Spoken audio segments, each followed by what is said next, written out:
We'll start with a cluster of Facebook articles. This came up, two articles kind of came up at the same time. I had initially shared an article about how Ireland fails to enforce the EU law against big tech, which is relevant because in the article they point out Google, Facebook, Apple, Microsoft, and Twitter all have their European headquarters in Dublin. So that kind of puts Ireland at ground zero for GDPR enforcement, and there has been frustration over their lack of progress. At the same time, and this was an article from a month ago.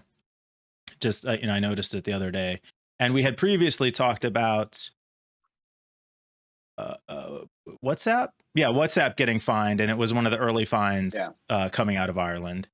And then John had found an article, unfortunately not with us today. No worries, lost at sea, I assume, about this 36 million euro fine against Facebook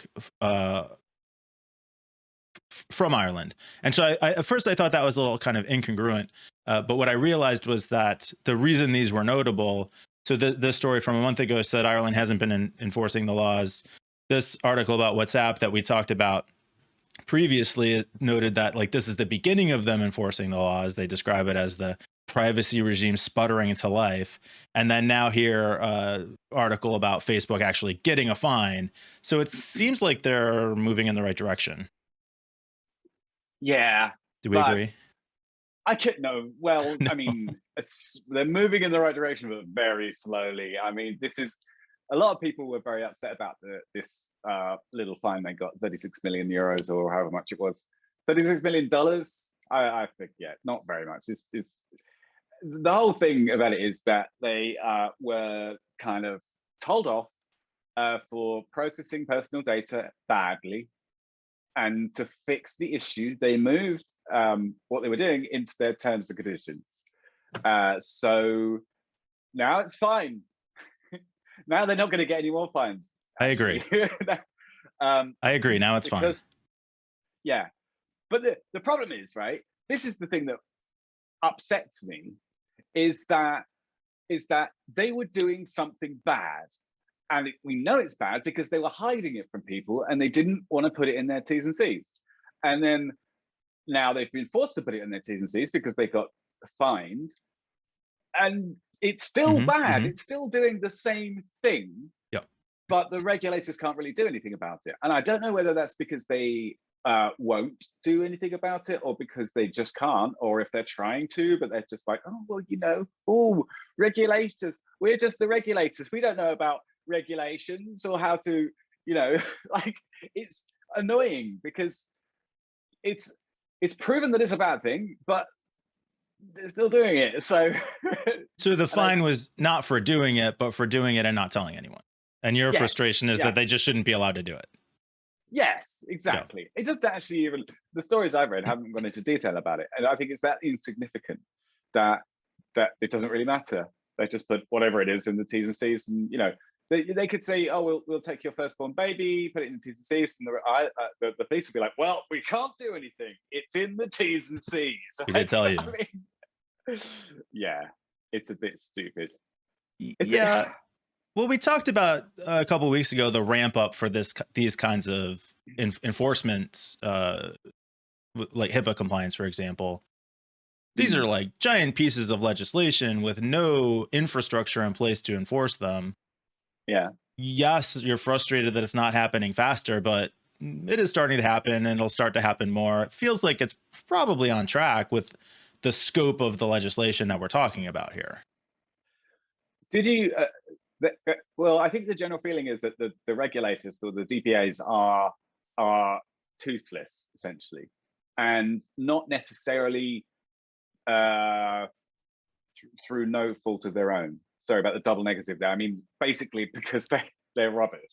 So, for example, did you hear that the ICO, which is the UK's data protection agency, who's meant to be enforcing the rules, they had something like 31,000 complaints in 2020, and they gave out 3 fines from 31,000 complaints. Yeah. I mean, also, there was a guy who They're probably spending all their time triaging complaints and don't actually have resources to go investigate anything. And there was a guy. The reason we know this is because there was a guy who sent them a Freedom of Information Act request, and it took them twice as long as the minimum legally required length of time for them to provide the data. Like it was something like, I don't know, 80 days, and the minimum time is 30. Because their reports are probably like from like my mother-in-law saying, "Hey, I got this spam email from a guy, and I don't know why you send it. How do I open Yahoo to find it?" Like like most of their complaints probably are junk like that. All right. So why did it take them like twice as long? Because they're more than buried in 31,000 pieces of complaints. I'm sorry, but that if the DPA can't enforce a Freedom of Information Act request against itself, that's just ridiculous. You can't say that they're too busy for that. They are the victims of a DDoS attack. is my argument. A DDoS attack in real life. That's hilarious. That's like the what was it? The federal, who's the telecoms regulator in the US? What's the name? FTC, Federal Trade Commission. FTC, yeah, that's it. Yeah. So the FTC, when they got the there was some comments asked for about something or other a few years ago, and they got too many complaints, 300,000 or 3 million or something, and they were like, we just had too many comments on our survey, so we couldn't. We lost ignored them all. Yeah, really. Yeah. That's what happened. That was something with that. There was like, it was a Patel thing about. Was that about net neutrality? I think. Which Patel are you talking about? Ajit Patel. What's his name? Oh yeah. That's Commissioner of the net FTC. Neutrality. Yes. Yeah. I remember that. Yeah. I remember that. So to the toothlessness of the regulations, and maybe Facebook specifically, I did hear somebody on another podcast talking about, I'm pretty sure it was John Lovett on Love It or Leave It, and he was saying, great name for a podcast. I know it was. It's a good he's on Pod Save America. It's really good. Former another good Obama speechwriter, I think. Really good. But he was saying basically, to the idea that companies are basically asking to be regulated. And he said, well, if you know you need to do this thing, why ask to be regulated? Why not just do it? And there's an answer to that. The answer is they are legally obligated to make as much money as they can. And if they voluntarily stop doing something that makes them money, they could be sued by their investors. So without a law to force them to do it, their hands are kind of tied. Yeah. I mean, that's a rather twisted view of how things are, and it's probably correct, unfortunately. The thing is, I was about to argue with you, but yeah, I think no. I totally agree that it is completely twisted, and that it's correct. Yeah, it happened in Malta actually. So I got here like 8 years ago, and it's the iGaming industry here, which is online gambling, was a bit of a wild west, not very much regulation going on. The EU, the Europe in general, was kind of all over the place. Everybody had different ideas of the implementation, and that is currently happening with the privacy laws.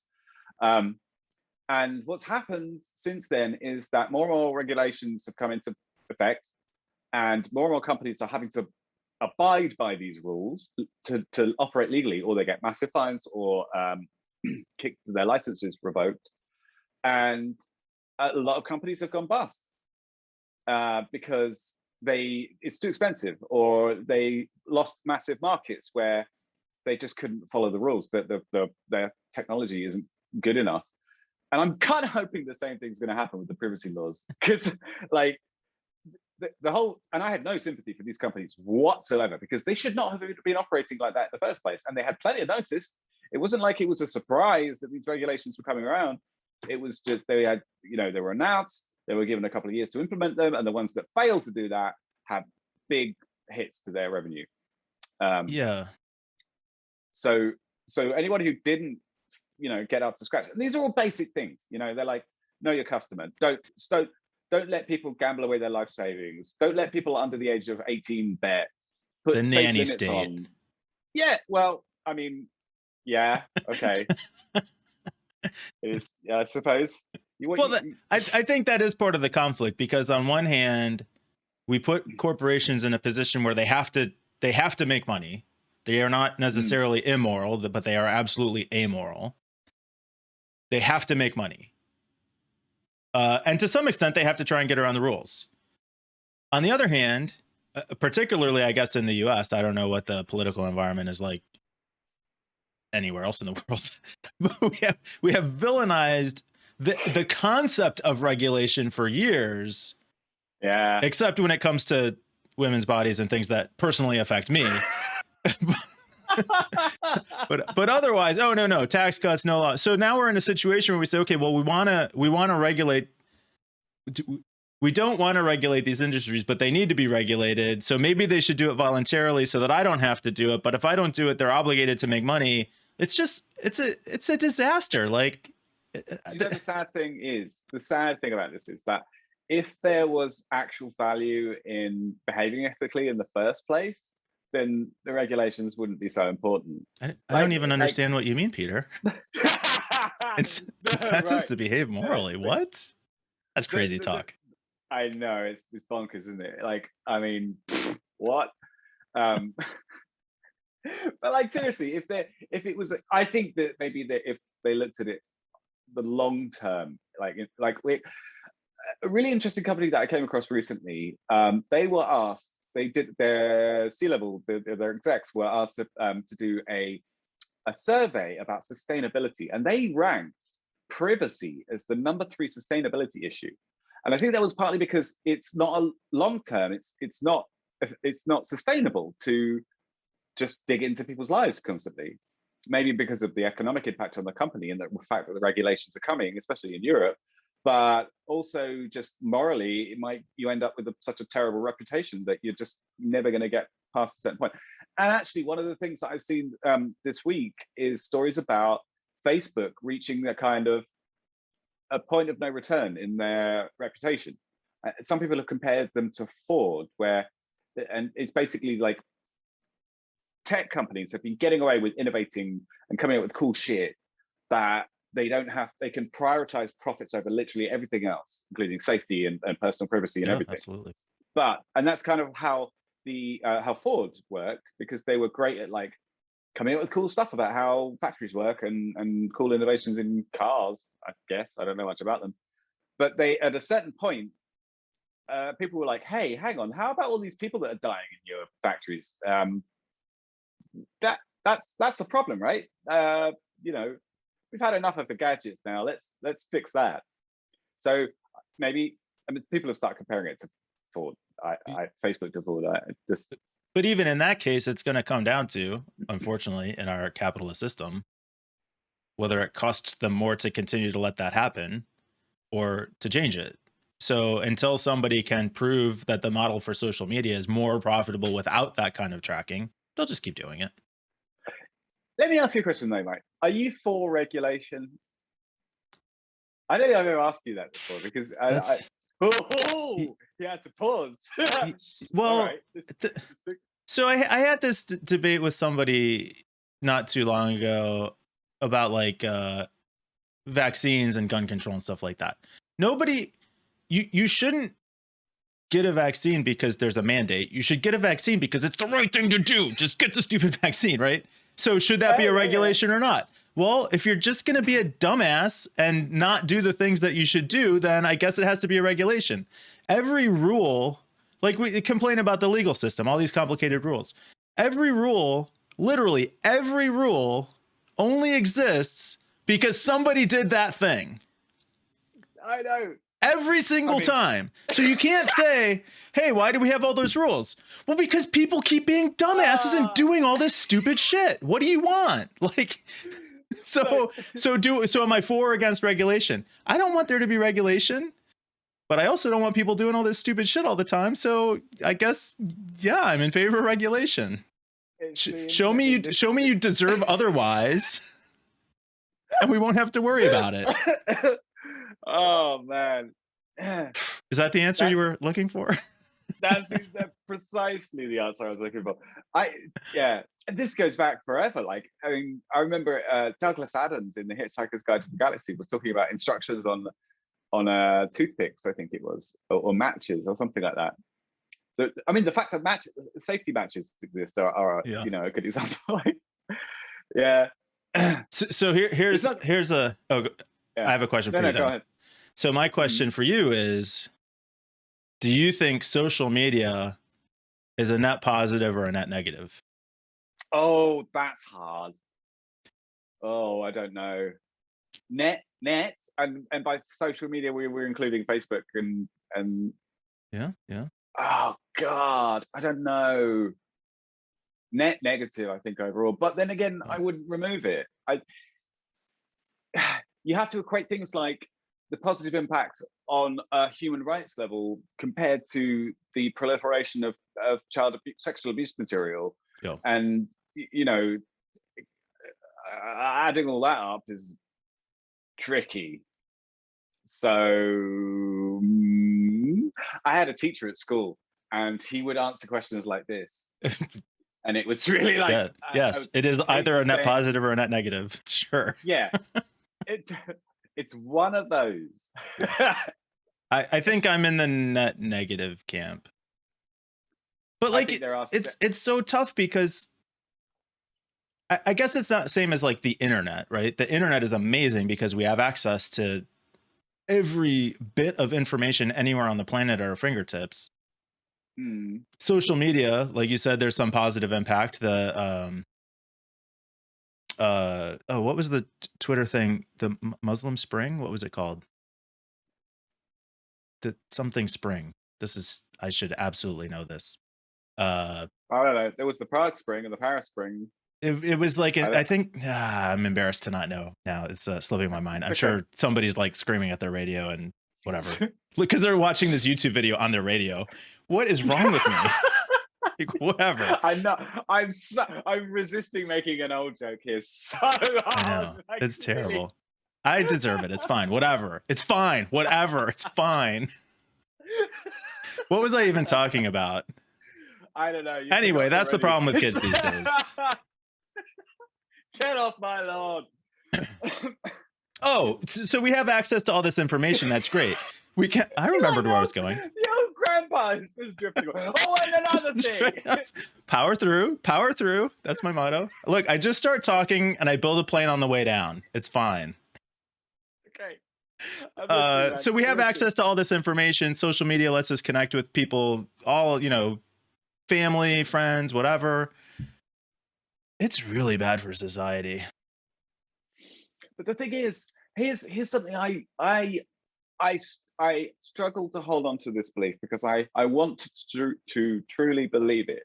But sometimes my armor gets chipped away a little bit and I start to doubt it a teensy bit. But I truly believe, so I'm going to say that the internet and social media and everything is just a reflection of how people really are. And Yeah. there's nothing on there that didn't exist already. It's highlighting it and the scale is different, but I think the harms were happening anyway. And it kind of blows up bad things to make them worse, but then it also Yeah. does blow up the good things to make them a lot better as well. You That's know, I guess that's tougher to. That's the charity, harder part to see. fundraising, the good. I know it's because we Yeah, don't look for it. that's true. And we talked a couple weeks ago about a study, a single study, whatever, but how online trolls really are just assholes in real life. Yeah, So I think that's true. I think there are two contributing factors though that make it worse. One is that people like I think I said in the last show, like nobody turns their head in a bar to watch two guys agree on something. They gather yeah, around to that's true. watch two guys kick the shit out of each other. So that stuff gets amplified. The other is because bad behavior gets amplified, people think it's more normal and socially acceptable, so they become emboldened to repeat it. I don't think we Mm. suddenly have more racists in the United States, but I think we have implicitly given racists to permission to be more vocal about their racism, which does make the problem worse. Yeah, you're right. Um, but I don't think the problem the solution is technological or by removing that Nor avenue. likely legislative. No, yeah, you're right. That's just putting more rules in place, and the people who are doing this shit don't care about the rules anyway. Yeah, it's It's can't we all I just guess get I'm a bit of along? a Yeah, really, I guess I'm a bit of just a hippie, because I think that if everybody was just nicer to each other a little bit more in the world, it would make a huge impact. Yeah. But obviously, So let's be nice. Let's be nice to each other by are you liking taking the this piss out of video. me? No, by liking Like this the video, video, yeah. subscribing to the channel. So we're gonna cut these into individual segments. That feels like a good place to wrap up. So this was Yeah. our kind of Facebook grouping for the day, and keep listening through the playlist to get the rest of the stories.